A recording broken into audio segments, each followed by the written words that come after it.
হাপানিয়া অশ্বিনী মার্কেটে চুরির চেষ্টাকে কেন্দ্র করে উত্তেজনা ছড়ায়। অভিযোগ, তন্ময় মালাকার তার দুই বন্ধু মাসুম মিয়া এবং মধুরিমা দেবনাথকে নিয়ে মামা দেবাশিস দেবের বাড়িতে গেলে অভিযোগ ওঠে মাসুম এবং মধুরিমা নেশাগ্রস্ত অবস্থায় বাড়িতে চুরির চেষ্টা করেন।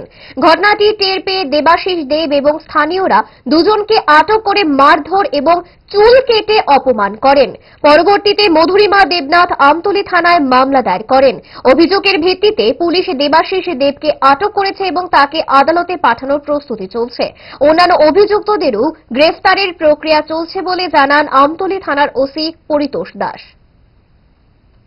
গতকাল দুপুর অনুমান 1টার সময় তন্ময় মালাকার, মাসুম মিয়া এবং মধুরিমা দেবনাথ তিনজন আপনার আপানিয়াতে গিয়েছিল দেবাশিস দেবের বাড়িতে। তারপর তাদেরকে চুল সন্দেহ করে তাদেরকে মারধর করে এবং তাদের চুল কেটে ফেলে দেয়।